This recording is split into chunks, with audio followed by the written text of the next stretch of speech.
Bonjour, vous êtes sur la chaîne Denis EBE et aujourd'hui on change totalement d'atmosphère puisqu'on va aller visiter un cimetière. Je vous rassure tout de suite, je ne pratique pas l'urbex qui consiste à visiter des lieux non autorisés, principalement de nuit.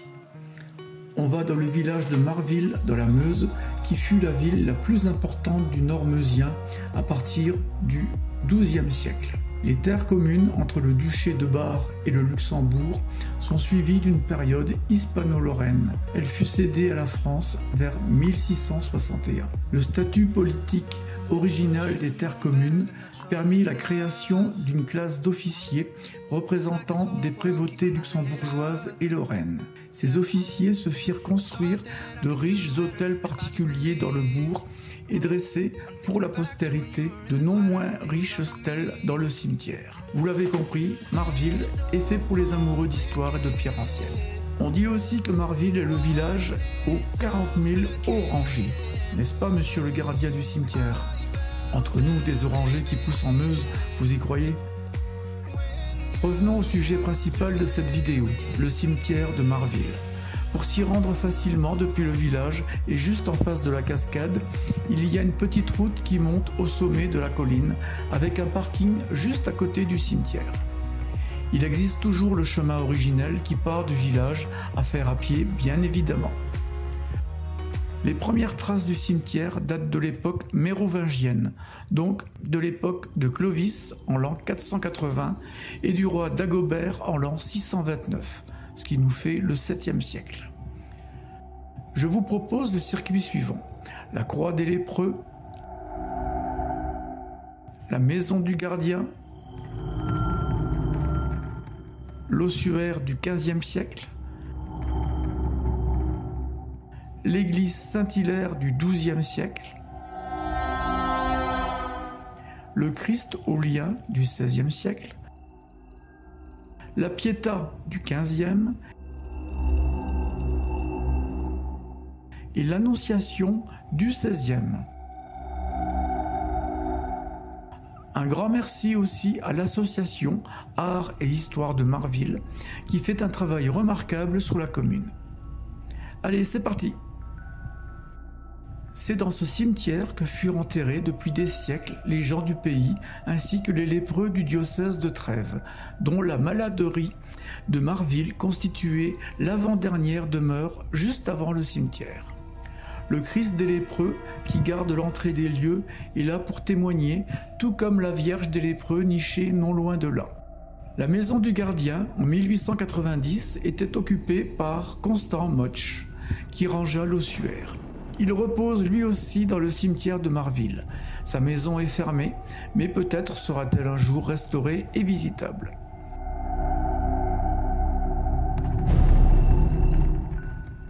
Par respect pour le site, je n'ai pas utilisé le drone dans le cimetière, mais aussi pour ne pas troubler la tranquillité des visiteurs.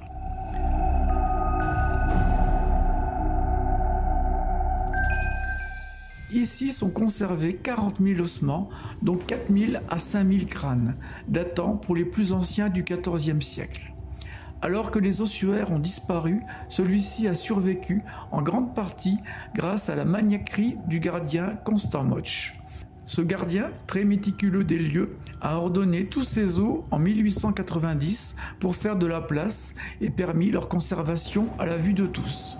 Et voici donc la réponse sur les fameux orangers. Ces parois atteignent jusqu'à 1,60 m de profondeur, sur près de 2,70 m de hauteur. Sur l'autel en pierre du XVIe siècle, une trentaine de boîtes à crâne datant du début du XIXe siècle et ressemblant à des têtes d'horloge étaient alignées. Malheureusement, les plus belles d'entre elles ont été volées en 2012.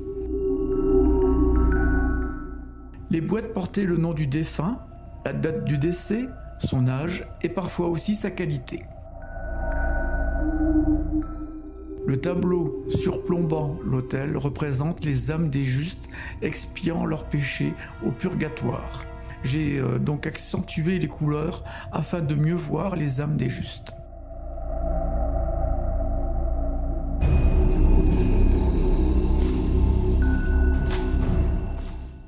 Dans un lointain passé, Saint Montan, apôtre du pays, aurait édifié sur la colline Saint-Hilaire un premier sanctuaire. Entouré de son antique cimetière, perché au sommet de sa colline, l'église Saint-Hilaire est l'église mère paroissiale de Marville.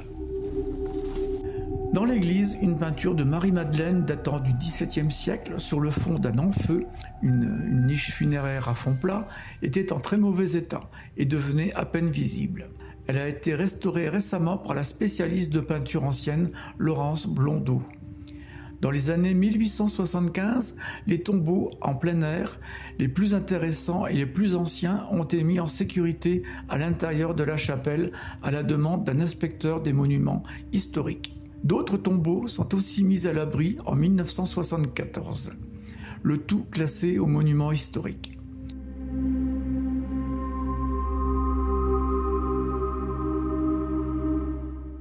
Dans la première moitié du XIVe siècle, la nef fut agrandie et la chapelle du Saint-Sépulcre, fondée par le prêtre Huss, curé de Marville, mort en 1345, y est inhumée. Le ciborium, construction devenue très rare, protège la statue de la Vierge à la rose du XIVe siècle. Vous pouvez voir un autre ciborium dans l'église proche de Villers-le-Rond en Meurthe-et-Moselle.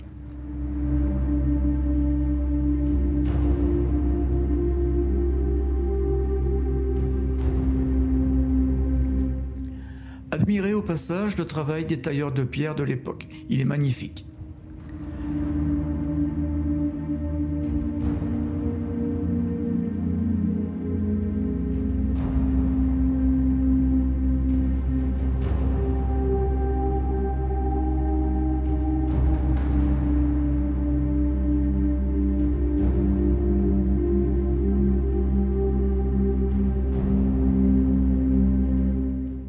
À gauche, l'allée se dirige vers un édicule au Christ au lien, début du XVIe siècle, que l'on prête à l'atelier de Ligier Richier. Le sculpteur a exalté l'anatomie du corps vigoureux qui est très à la mode à la Renaissance.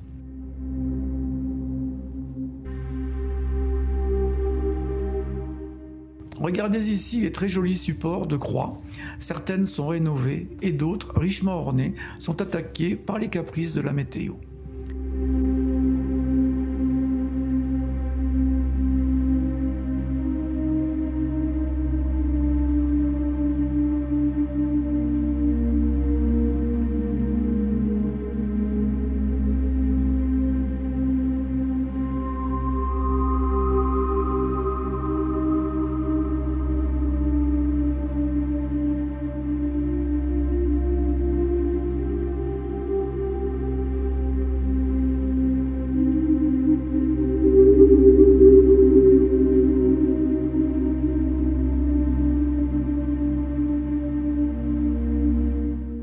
Au pied du monument, 4 stèles représentent 11 des 12 apôtres, à l'exception de Judas, dont la place est restée vide.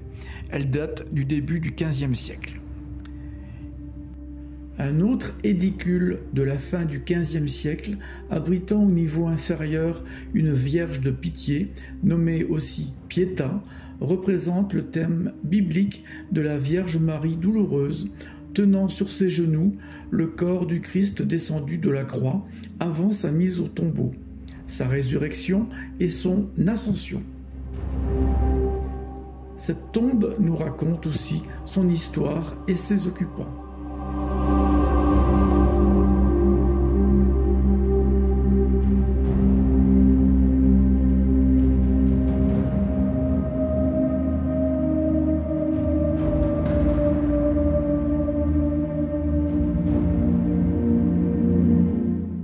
Ici se trouve la généalogie mortuaire de la famille du général Mouton, avec toutes ses tombes alignées les unes à côté des autres.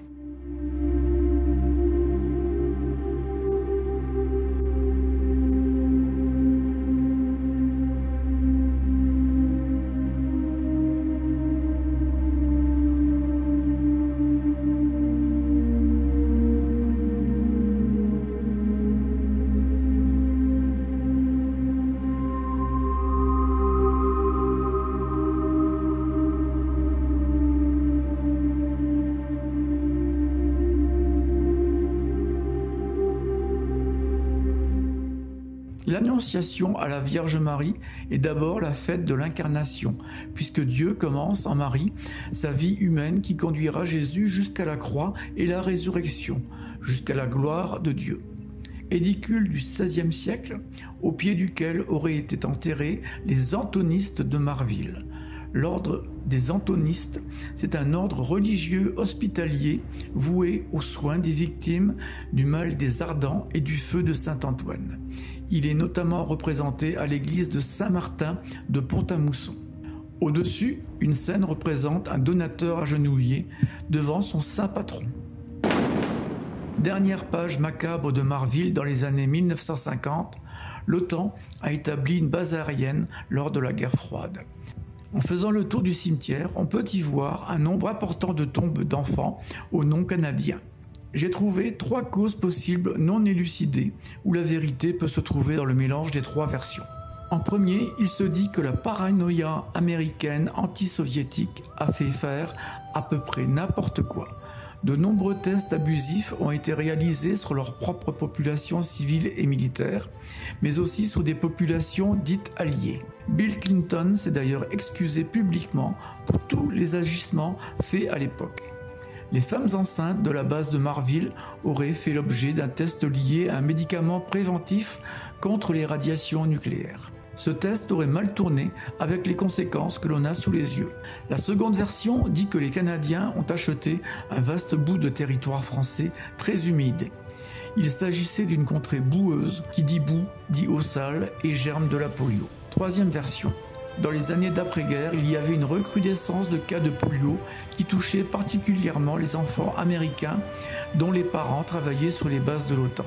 Ces derniers mangeaient des huîtres en bocaux et ce genre de conditionnement a favorisé la diffusion du virus de la polio. Vous pouvez apporter votre réponse sur cette tragédie en mettant un commentaire sous la vidéo.